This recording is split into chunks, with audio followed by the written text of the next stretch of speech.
altogether? One does not live on bread alone, but on every word that comes forth from the mouth of God.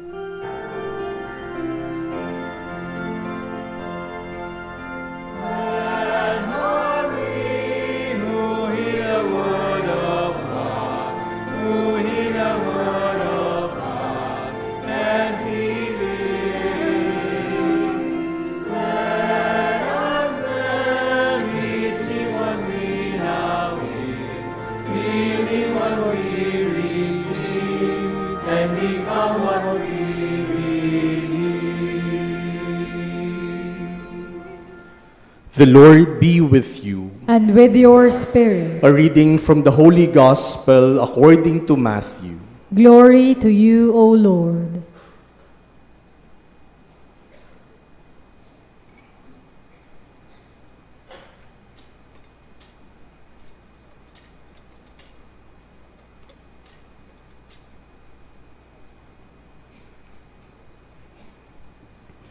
At that time, Jesus was led by the Spirit into the desert to be tempted by the devil.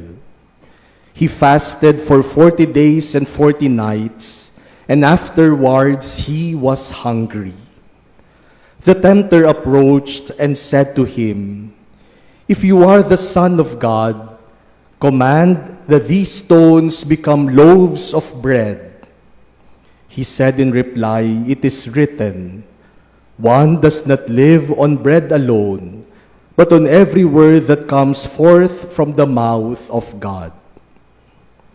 Then the devil took him to the holy city and made him stand on the parapet of the temple and said to him, "If you are the Son of God, throw yourself down, for it is written, He will command His angels concerning you, and with their hands they will support you, lest you dash your foot against a stone."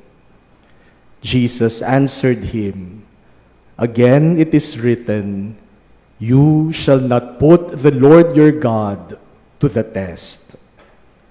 Then the devil took him up to a very high mountain and showed him all the kingdoms of the world in their magnificence. And he said to him, "All these I shall give to you, if you will prostrate yourself and worship me." At this Jesus said to him, "Get away, Satan. It is written, the Lord your God shall you worship, and him alone shall you serve." Then the devil left him, and behold, angels came and ministered to him.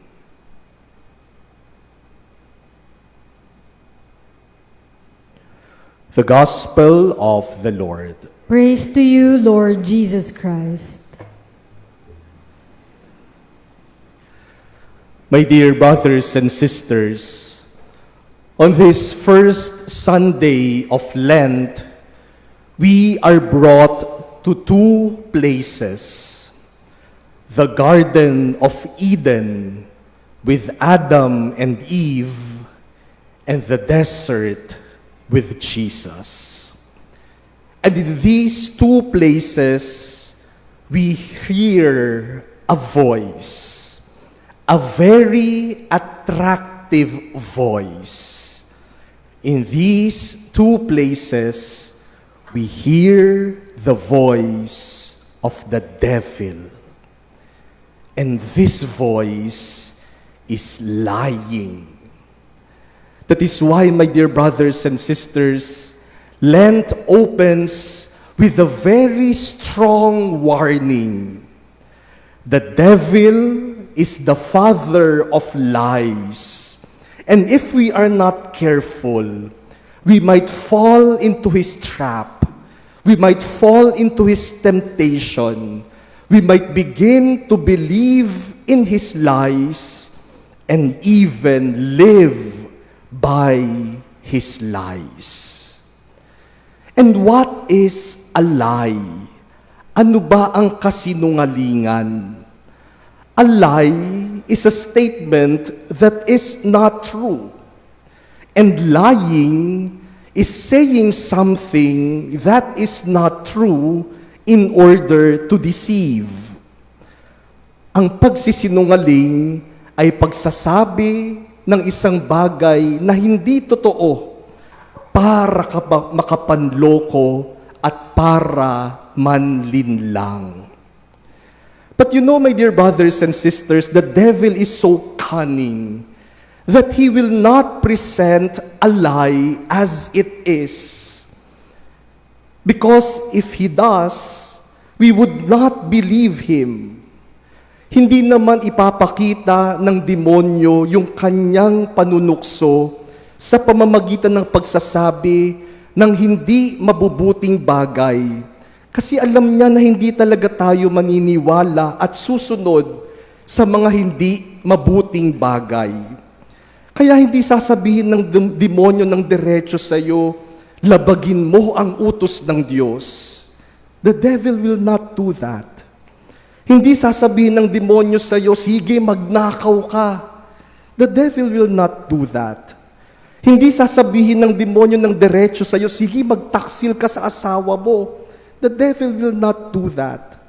Because the devil knows that evil is so unattractive. And so what does the devil do? He twists the truth. And he is so good in twisting the truth. Yung kasinungalingan, gagawin niyang maganda. Yung hindi totoo, gagawin niyang mabuti.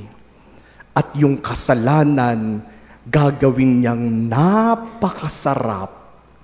Kaya hindi natin nakikita yung kanyang panloloko. Ang nakikita lang natin yung parang mabuti, parang maganda, at parang masarap na ipinapakita niya sa atin. But these are twisted truths.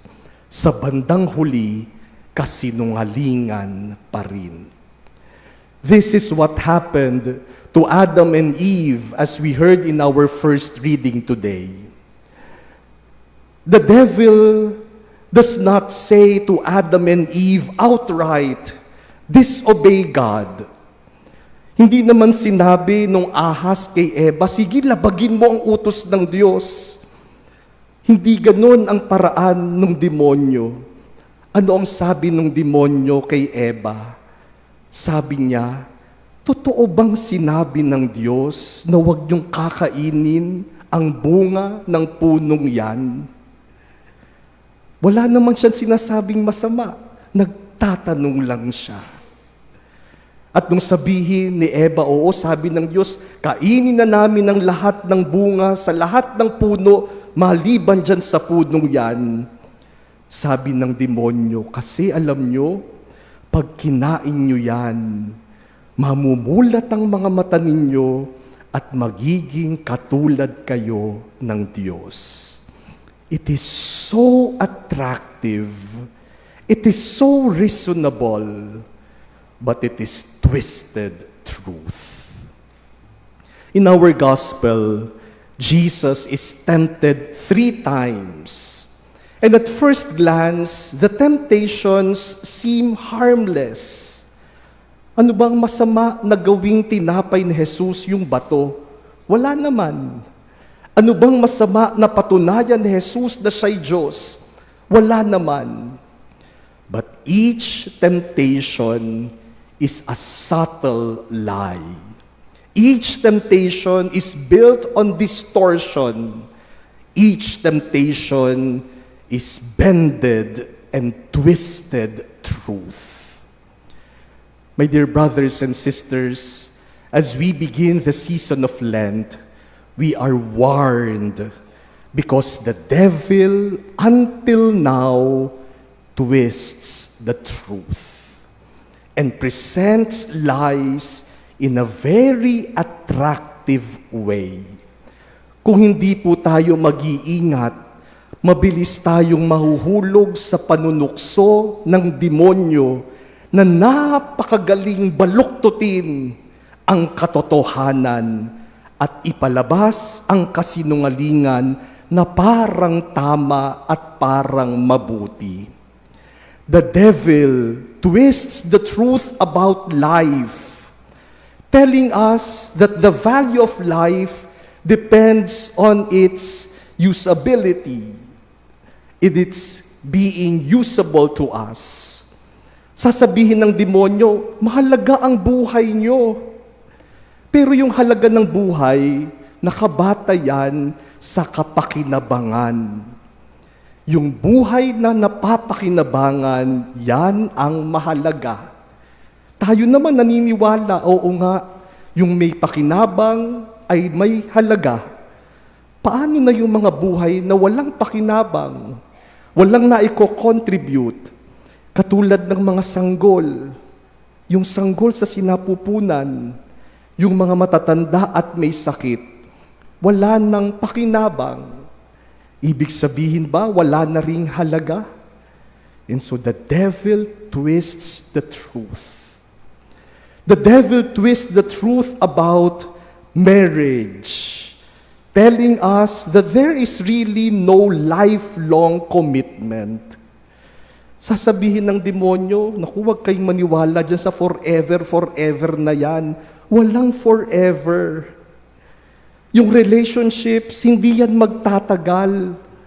After some time, magkakahiwalay din kayo. May makikita kayong iba at magiging masaya kayo ulit.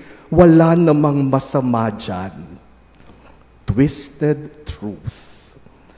The devil twists the truth about morality, telling us that there is really no absolute morality, no absolute truth, because truth and morality are relative.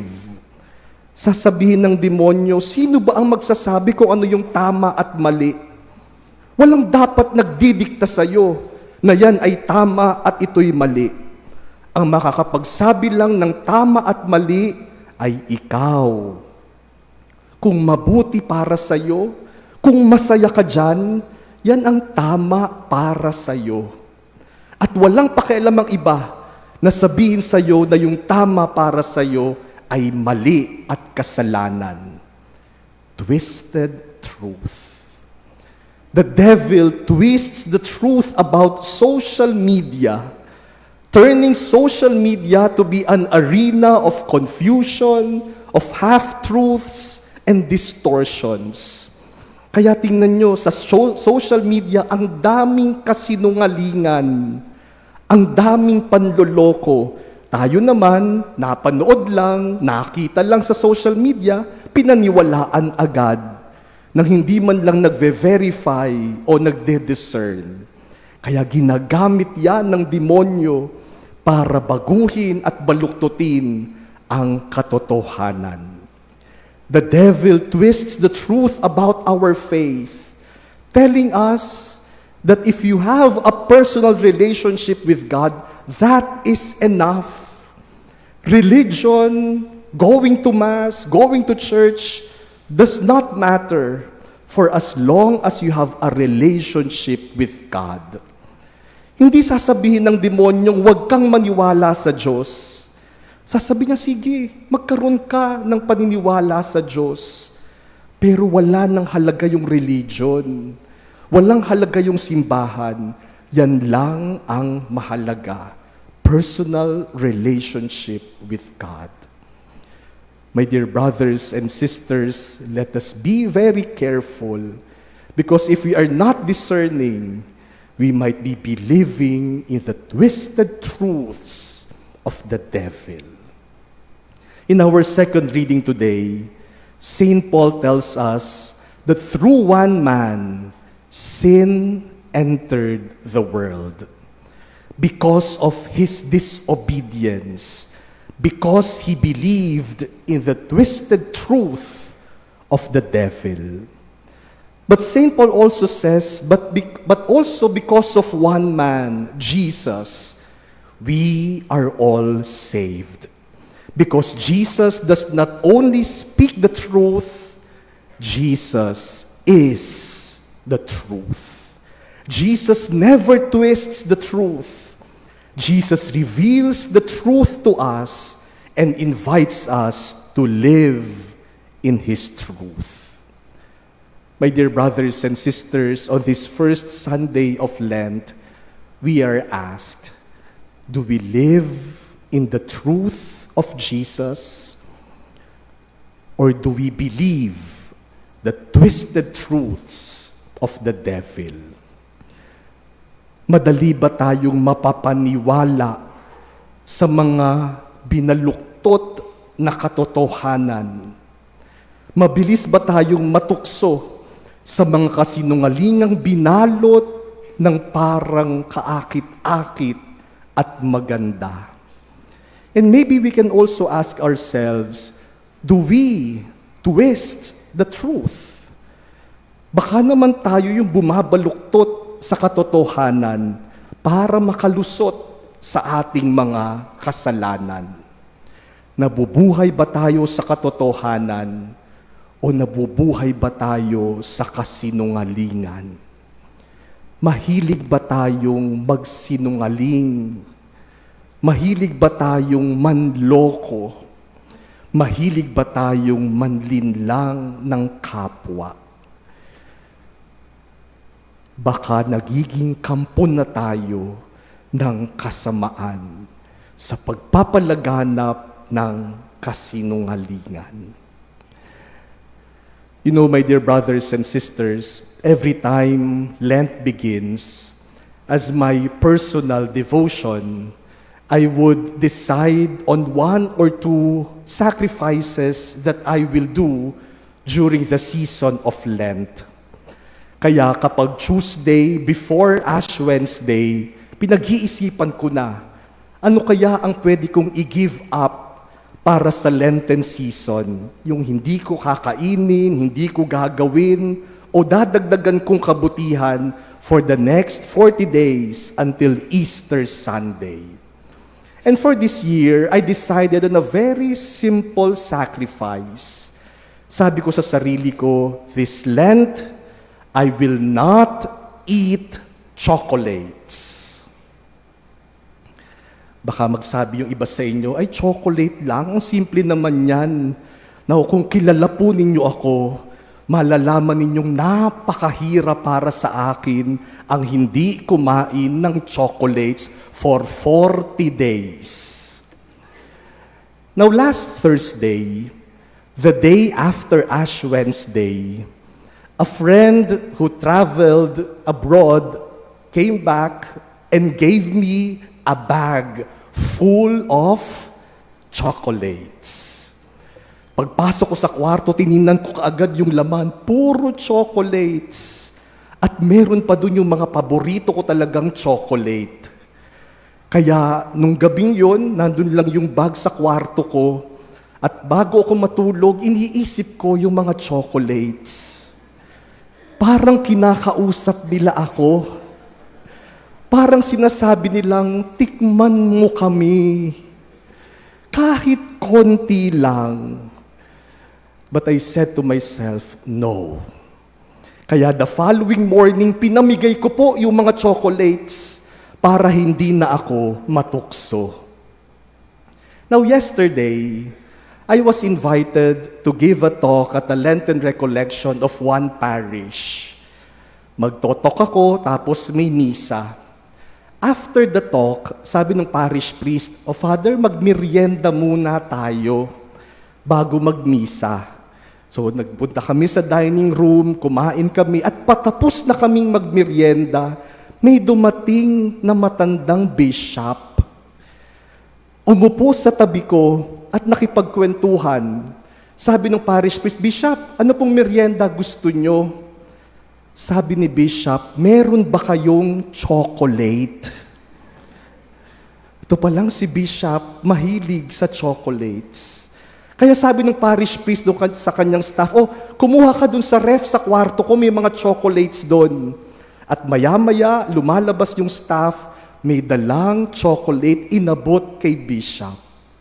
Si Bishop, binuksan yung chocolate, hinati, at ibinigay sa akin yung kalahati.